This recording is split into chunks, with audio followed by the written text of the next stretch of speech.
Praise lord. ప్రభునందు పేరిన దేవుని బిడ్డలందరికీ ఉదయకాలపు శుభాభివందనాలు తెలియజేస్తున్నాను. ఈరోజు దేవుని యొక్క అనుదిన ఆత్మీయ వాక్కు యెషయా గ్రంథం 51వ అధ్యాయం 12వ వచనాన్ని మనం చదువుకుందాం. నేనే మిమ్మును ఓదార్చువాడను, చనిపోవు నరునికి తృణమాత్రుడగు నరునికి ఎందుకు భయపడదువు. ఈరోజు దేవునితో మాట్లాడుతున్నారు. ఈరోజు మీలో ఎవరైనా ఓదార్పు లేక నిజంగా నన్ను ఓదార్చేవారు ఎవరైనా ఉంటే బాగుండు, ఈ సమయంలో నాకు ధైర్యం చెప్పే మాటలు ఎవరైనా మాట్లాడితే బాగుండు, నా పక్కన ఎవరైనా ఉంటే బాగుండు అని ఆలోచిస్తున్నావా? ఒకవేళ నీ జీవితంలో నీ కుటుంబ విషయాల్లో ఒకవేళ నువ్వు ఏదైనా కోల్పోవలసిన వాటిని కోల్పోయి ఎప్పుడు కూడా అవి నాతోనే ఉంటాయి, లేదా అవి మనుషులు కావచ్చు, లేదా నీ జీవితంలో నీ బిడ్డలు నీకు దూరం అయిపోయాయి, ఓదార్పు లేకున్నావా? నీ భర్త దూరం అయిపోయి ఓదార్పు లేకున్నావా? నీ కుటుంబస్తులే దూరమై ఓదార్పు లేక నువ్వు ఉంటున్నావా? ఈరోజు దేవుడు చెప్తున్న మాట, నిన్ను ఓదార్చువాడను నేనే అని దేవుడు మనతో నిశ్చయముగా బాధపడుతున్నాడు. నువ్వు ఏ బాధలో ఉన్నా, ఎలాంటి కృంగుదల్లో ఉన్నా, ఒకవేళ కొన్నిసార్లు అనుకోవచ్చు, నా కన్నీరు ఎవ్వరికీ తెలియదు, నేను ఎంత ఏడుస్తున్నానో, ఎంత బాధపడుతున్నానో, ఎంత కృంగిపోతున్నానో, నా బాధ ఎవ్వరికీ తెలియదు అని నువ్వు అనుకుంటున్నావేమో. కానీ దేవుడు నీ కన్నీటిని చూస్తున్నాడు. నీ కన్నీటిని చూస్తున్న దేవుడు ఖచ్చితంగా చెప్తున్నాడు నీతో, నిన్ను ఓదార్చడానికి నేను ఉన్నాను అని, నిన్ను ధైర్యపరచడానికి నేను ఉన్నాను అని, నిన్ను బలపరచడానికి నేనున్నాను అని దేవుడు నీతో మాట్లాడుతూ ఉన్నాడు.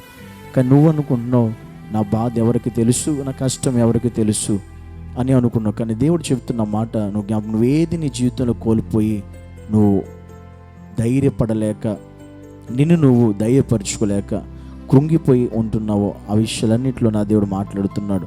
ఒకసారి మనం జ్ఞాపకం చేసుకుంటే, యోబు జీవితంలో కూడా అన్నీ కోల్పోయి ధైర్యం కూడా లేని పరిస్థితుల్లో సమస్తం కోల్పోయాడు యోబు. తనకున్న ఆస్తిని, అంతస్తుని సమస్తం కోల్పోయాడు. చివరికి తన కన్న బిడ్డలే తన కళ్ళ ఎదుట లేకుండా పోయారు. చివరికి తన కట్టుకున్న భార్యే తనని చేదరించుకుని వెళ్ళిపోయింది. ఇప్పుడు యోబును ఖచ్చితంగా ఓదార్చేవారు ఎవరు లేరు. కానీ తన ముగ్గురు స్నేహితులు వచ్చారు యోబును ఓదార్చడానికి. కానీ ఆ ముగ్గురు స్నేహితులు కూడా యోబుని ఓదార్చలేకపోయారు. కానీ అలాంటి పరిస్థితిలో యోబు అలాంటి స్థితిలో ఉన్నప్పుడు యోబుతో ఉన్నది ఎవరు అంటే మన దేవుడే, ప్రభువైన యేసుక్రీస్తే. యోబుని అప్పుడు ఓదార్చింది ఎవరు, ధైర్యపరిచింది ఎవరు? దేవుడే. ఈరోజు నిన్ను కూడా నువ్వు అన్నీ కోల్పోయి నువ్వు నిజంగా కుంగిపోయి ఉన్నావా? నీ కన్నీరు దేవుడు చూస్తున్నాడు. నిన్ను ఓదార్చడానికి నా దేవుడు సిద్ధంగా ఉన్నాడు. ఆయన నిన్ను పరిపూర్ణంగా ఓదార్చి ఆయన నడిపించి నీకు సహాయం చేయగలిగేటువంటి దేవుడు నా యేసయ్య. కనుక నీ జీవితంలో ఇటువంటి ఓదార్పు లేకుండా ఉన్నానని ఎప్పుడు కూడా నీవు దిగులు పడొద్దు, నువ్వు అధైర్యపడొద్దు. నిన్ను నా యేసయ్య సహాయం చేసి నడిపించేవాడిగా ఉన్నాడు. ఎందుకంటే హాగరు ఏ దిక్కు తోచని పరిస్థితిలో ఆమె ఈడుస్తూ కన్నీటితో తనకున్న ఒక కుమారుని తీసుకుని వెళ్ళిపోతుంది. ఆ టైంలో హాగరును సహాయం చేసింది ఎవరు? హాగరుని దర్శించింది ఎవరు? హాగరుకి మాట ఇచ్చింది ఎవరు? హాగరుకి వాగ్దానం చేసింది ఎవరు? దేవుడే. హాగరుకి మాట ఇచ్చాడు, వాగ్దానం చేశాడు, నువ్వేం బాధపడొద్దు, నువ్వేం కృంగిపోద్దు, నేను నీకు తోడుగా ఉంటా, నీ కుమారుని నేను ఆశీర్వదిస్తా, నీ బిడ్డని నేను దీవిస్తా. నువ్వు ఏ విషయంలో ఈరోజు కృంగిపోతున్నావో నా దేవుడు చెప్తున్నాడు, నేను నీకున్నాను, నేను నీ కుటుంబానికి తోడై ఉన్నాను, నేను నీ జీవితానికి తోడై ఉన్నాను అని దేవుడు చెబుతున్నప్పుడు నువ్వు ఎట్టి పరిస్థితిలో బాధపడడానికి అవకాశం లేనే లేదు. కనుక దేవుని విషయంలో పరిపూర్ణమైన హృదయంతో, సంపూర్ణ హృదయంతో, నాకెవ్వరు తోడు ఉండలేకపోయారు, నా దేవుడు నాతో ఉన్నాడు అని ఒక నిశ్చయత, ఒక గొప్ప విశ్వాసం నువ్వు దేవుని పట్ల ఉంచితే దేవుడు చెబుతున్న మాట, నేను ఓదార్చేది నేనే. సమస్తమైన విషయాల్లో కూడా, అన్ని విషయాల నుండి నేను ఆదరించి, ఓదార్చి, బలపరిచి నడిపించే దేవుడు నేనే అని దేవుడిని అంత మాట్లాడుతున్నప్పుడు ఎట్టి పరిస్థితిలో నన్ను ఎవరు చూడలేదు, నా బాధ ఎవరికి తెలియదు, నా కష్టం ఎవరికి తెలియదు అని నువ్వు అనుకోవడానికి వీల్లేదు. నా దేవుడు ఖచ్చితంగా నిశ్చయముగా నిన్ను సంపూర్ణంగా ఆయన బలపరిచి సహాయం చేసి నడిపిస్తాడు అనే విషయాన్ని గమనించి, యోబును నడిపించిన రీతిగా, హాగరును నడిపించిన రీతిగానే నీ జీవితాన్ని కూడా నా దేవుడు సహాయం చేసి నేను నడిపిస్తాడు. నీ అవసరతను తీర్చి దేవుడు నడిపిస్తాడు.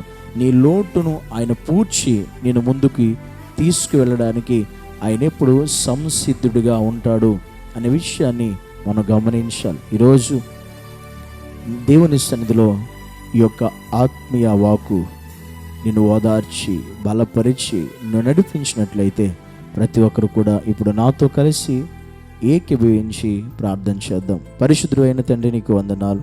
ఈరోజునైనా చాలామంది దిగులు చేత, అధైర్యపడడం చేత ధైర్యము కోల్పోయి ప్రభువా ఎవరైతే ఉన్నారో నీ వాక్యం చెప్పి నిన్ను ఓదార్చే దేవుడు నేనే అని ప్రభు, అలాంటి వారందరినీ కూడా ఈ సమయంలో నీ బలమైన ఉన్నతమైన నామము బట్టి నీ సన్నిధి ద్వారా ఇప్పుడే నీ బిడలు నీ వాక్కు ద్వారా ఓదార్చబడునుగాకని ప్రార్థిస్తున్నాను.